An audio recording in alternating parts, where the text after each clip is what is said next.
Hello students, welcome to all of you in science classes. Students, आजकल जो हम लोग चैप्टर पढ़ रहे हैं that is atoms and molecules. इसमें अभी तक हम लोगों ने जो कवर किया that was laws of various laws of chemical combinations. इसके बाद डाल्टन की एटॉमिक थ्योरी और इसके बाद अब हमारा मेन पार्ट आता है एटम्स एंड मॉलिक्यूल्स. और इसमें हम लोग आज जो पढ़ेंगे that is atoms. About atoms. What are atoms? Atoms आप जानते हैं कि हर बड़े काम की शुरुआत एक छोटे छोटे काम से होती है. हर बड़ी संरचना एक छोटी छोटी यूनिट से बनके तब बड़ी होती है. एक बहुत बड़ी बिल्डिंग एक छोटी छोटी ब्रिक्स से शुरू होकर और फिर हाई राइज बिल्डिंग बन जाती है. ठीक इसी तरह कोई भी ऑर्गेनिज्म छोटे छोटे माइन्यूट सेल से मिलकर पूरा का पूरा ऑर्गेनिज्म बन जाता है. तो कहने का मतलब यह है कि हर बड़े काम की, हर बड़े चीज की जो उसकी जो निर्माण है, उसका जो मैन्युफैक्चरिंग है, उसका जो क्रिएशन है that is by small units. अब हर मैटर का भी एक स्मॉल यूनिट होगा.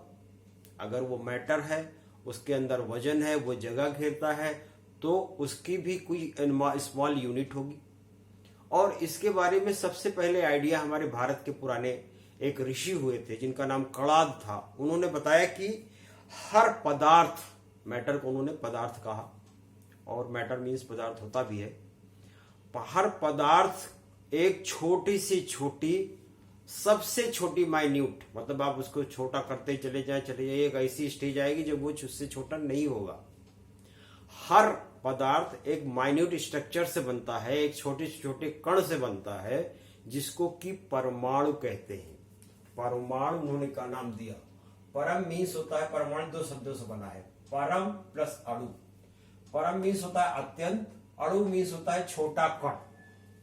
और इसी तरह विदेशों के साइंटिस्टों ने भी उसी समय या उसके बाद ही सही, उन्होंने एटमॉस, ग्रीक वर्ड्स में एटमॉस का मतलब होता है अनडिविजिबल. उन्होंने भी वही शब्द को एटम कहा. एटम मीन्स भी वही होता है कि अनडिविजिबल, यानी कि किसी भी मैटर का वो पार्ट, वो माइन्यूट से माइन्यूट पार्ट जिसको कि फिर फर्दर डिवाइड न किया जा सके, उसको उन्होंने एटम कहा, एटमॉस कहा ग्रीक में, और वही बाद में इसी से एटम बना. ठीक. सो एटम कैन बी डिस्क्राइब्ड, और इसको आप हम इसकी डिफिनेशन दे सकते हैं, डिफाइन कर सकते हैं. Atoms are the smallest particles of an element which takes part in a chemical reaction.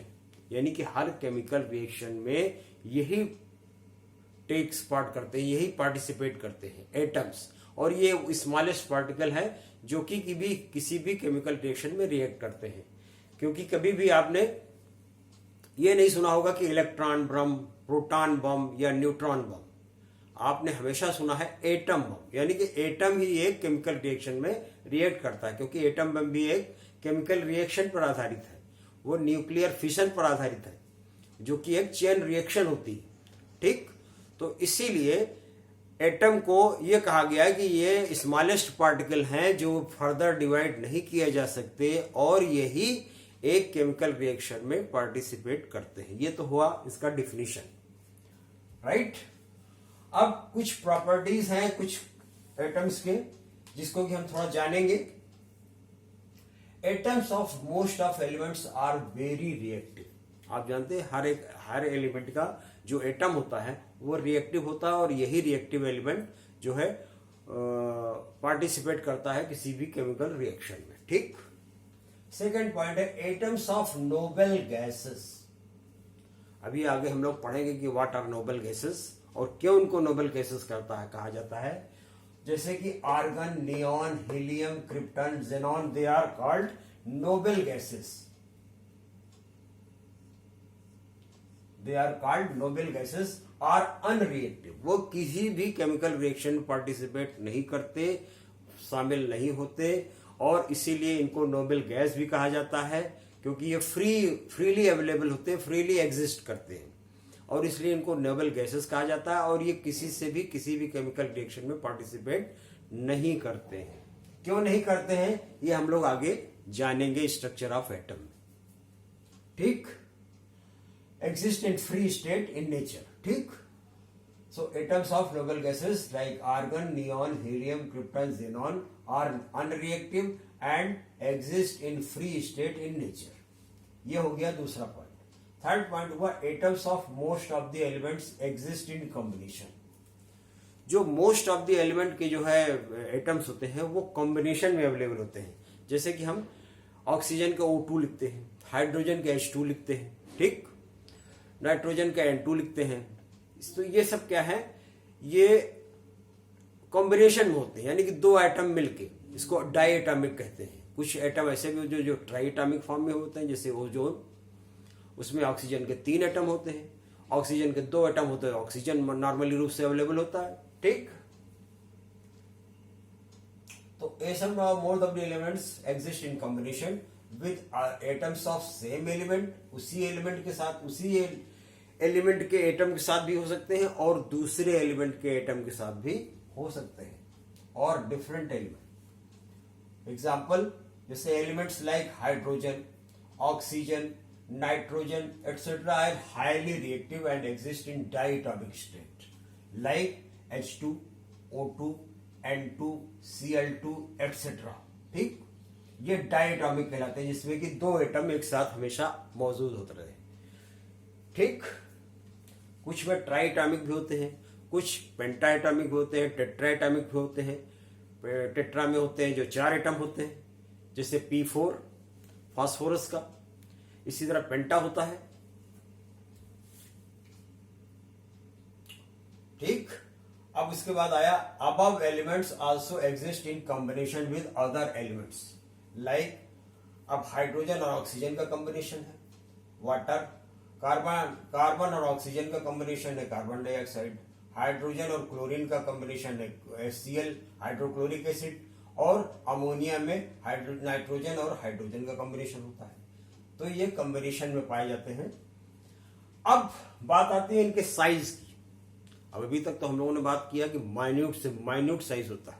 वो क्या माइन्यूट होता है, कितना होता है, इसके लिए काफी रिसर्चेज हुई, क्योंकि इनको कभी आंख से तो देखा नहीं जा सकता।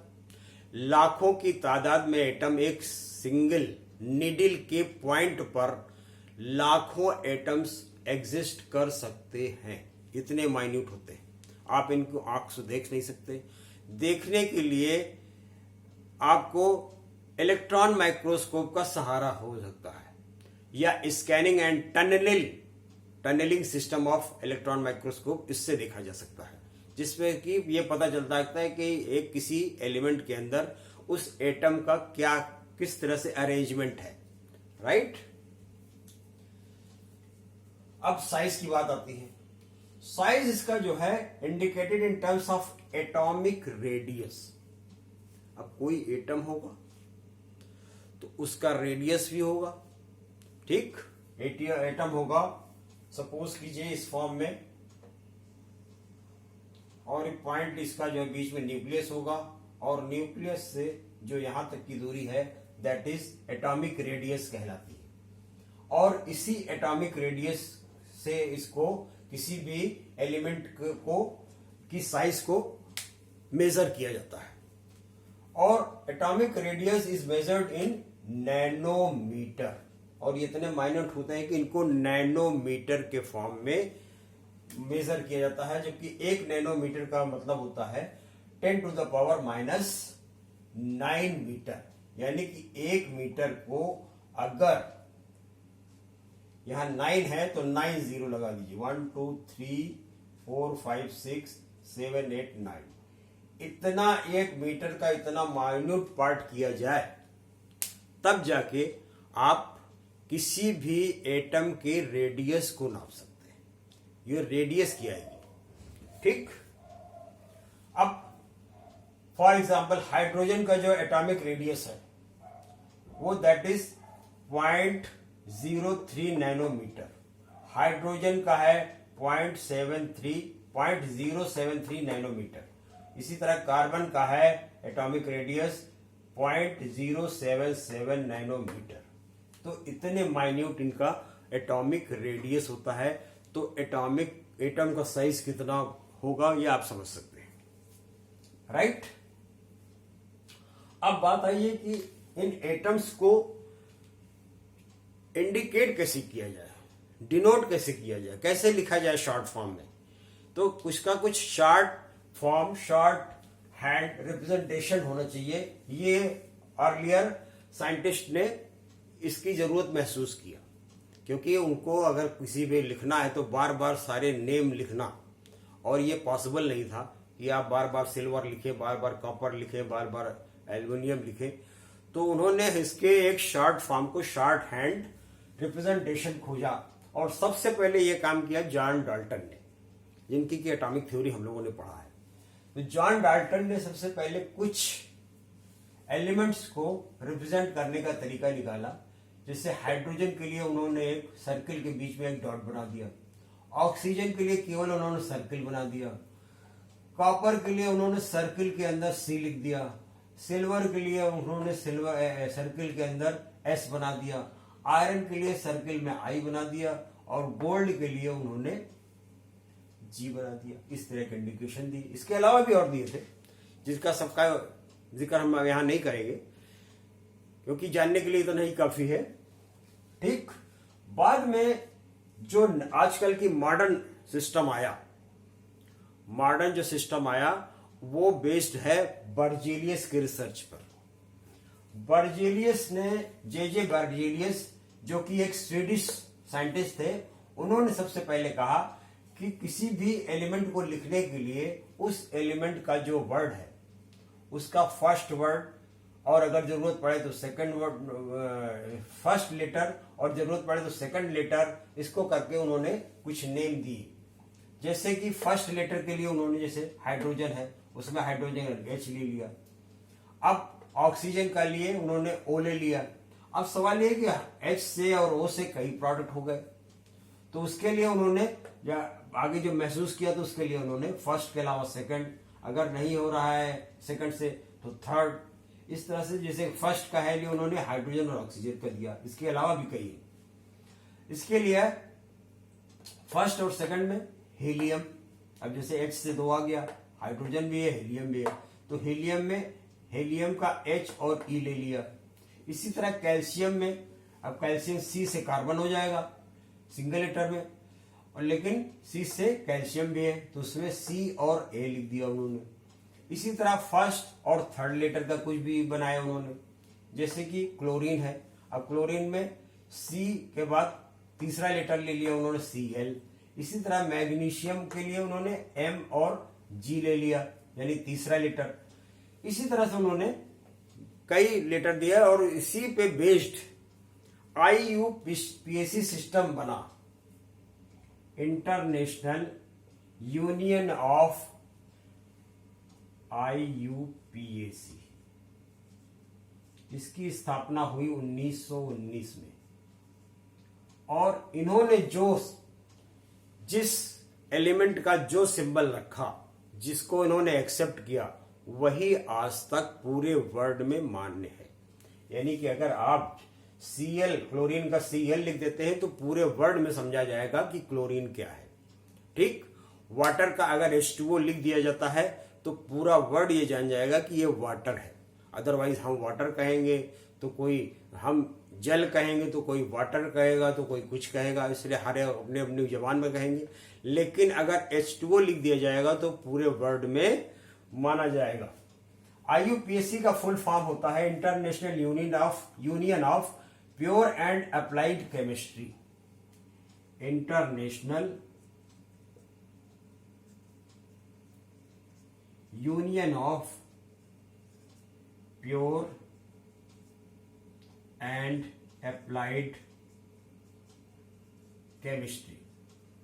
ये एक ऐसी संस्था है जो कि डील करती है हर केमिकल के, केमिस्ट्री के नॉमेनक्लेचर को, और उसके जो है सिंबल को, और जो यहां पर रजिस्टर्ड हो जाता है जो नाम और जो सिंबल, उसी के बेसिस पर इनका नाम दिया जाता है।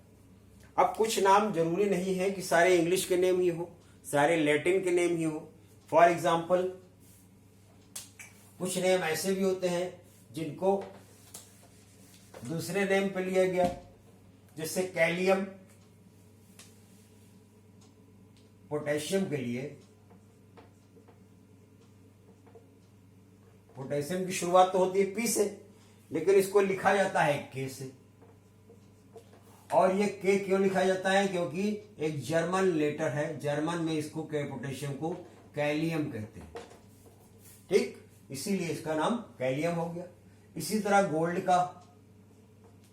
गोल्ड का है जो सिल्वर, जो सिंबल दैट इज AU है, AU है, क्योंकि लैटिन में इसको आरम कहते हैं, ये लैटिन नेम है, ये जर्मन नेम है, ठीक। इसी तरह सिल्वर का AG लिखा जाता है, सिल्वर को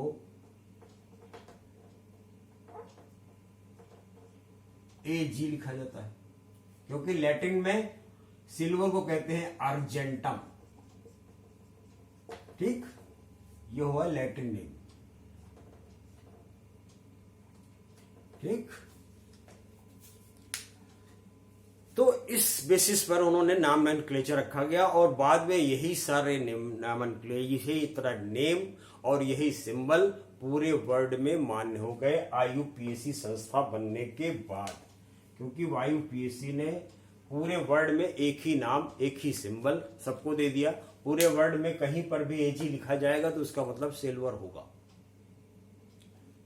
किसी भी, चाहे वो रशियन हो, चाहे वो अमेरिकन हो, चाहे इंग्लैंड का हो, चाहे फ्रांस का हो, किसी भी लैंग्वेज में अगर वो सिंबल लिख दिया उन्होंने AG, इसका मतलब हो गया कि AG मीन्स सिल्वर।